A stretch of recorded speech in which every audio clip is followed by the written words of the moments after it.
In Central Florida? Where in Central Florida? Did you spend much time in Florida? I grew up, born and raised. I'm like, I don't know about the city. I'll just say Orlando. Okay, all right. No, that's okay. I'm went to based in UF. Tampa. Yeah. Oh, okay. I went to Florida State. I didn't know that. Probably why we've never spoken. That's probably why. My wife grew up in Florida. Am I a part of that group? Yeah, no, I've been to Tampa. Love Tampa. Okay, St. good. Pete. Oh. Yeah, so. Well, guys, such an honor to get some time with you. So excited. It's hard to do this now because I've actually watched the entire season. So now I feel like I'm in your seats where I'm like, I don't want to give any spoilers. I think one of the first things, though, that comes to mind when I look at this season and season 4 is how interesting it is that we see the disciples kind of all of a sudden, I hate to say the word competition, but there is some like, wait a minute. He's doing this for Jesus. It just seems to kind of ramp up that a little bit, which I thought was so interesting. It's another aspect of, hey, these people were real people. So let's start there and kind of talk about that a little bit if you can.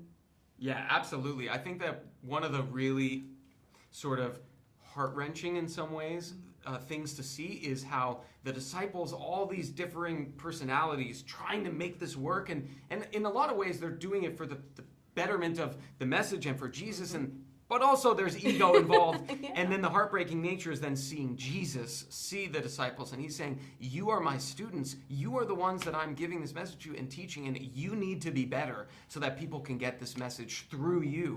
And sometimes we get it, sometimes we don't, and you'll see a lot of that this season. One of the themes I also loved is with your storyline and forgiveness, and how we can forgive others and how that may look. Yeah. We still struggle with that, right? Oh. So talk about that. I mean, that's a pretty powerful message. I think is really going to hit a chord with people. It's been one of my favorite moments and sequences to see come to light this season, because we don't know what forgiveness can look like, and it's not always clean. It can be messy. And it's great to see that moment in this season where you see two different outlooks on who feels who's wronged or what. And then you see how they get united, and you can see the good in that, the light in it. So I think the audience is really going to relate to that and find how they can relate to their journey of if they're in the journey of forgiveness, or how to apply it, or how to learn from it, so we don't fall into this pattern that society does of just writing someone off, or just considering them your enemy or something like that. And so that's been one of my favorite moments. So I'm glad you just brought that up.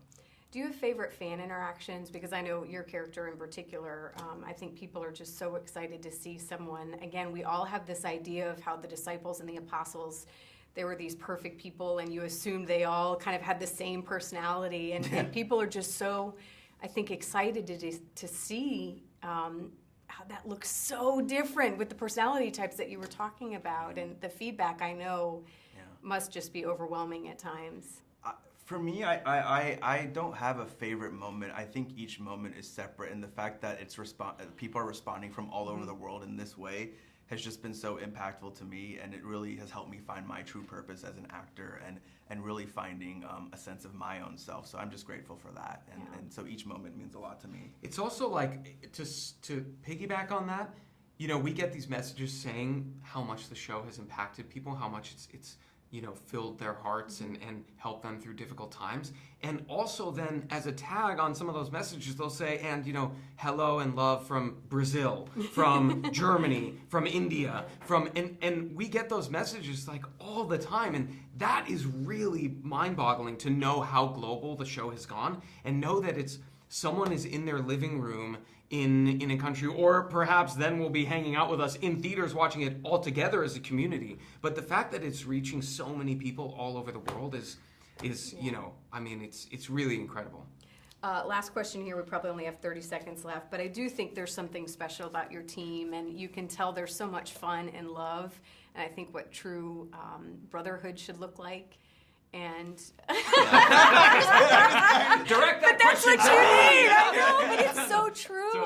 So there, you get it. You understand what I'm saying. But Well, look, it's a tough show to shoot Yes. sometimes because it's a challenging. The weather, the environment, the scenes can be difficult, and so we really take solace in each other and the family that we have on set, and we try to be there for each other and make it the best sort of experience that it can be. It shows. Also, this is a tough business to be in, so when you find a cast and Yeah. crew like this, you want to cherish that. So it's a special moment. We're this really close family, and we have been with each other through our ups and downs, and these are people I know I'm going to keep in touch with the rest of my life. Totally. Well, enjoy this moment again as we're breaking history, right? Having Yes. all of these episodes for the first time for a TV show. So enjoy the moment. Thank Have you. fun with all your cast and crew Yeah. together tomorrow, and I'll be excited to be there as well. Oh, thank Shout out you. to Tampa. Yeah.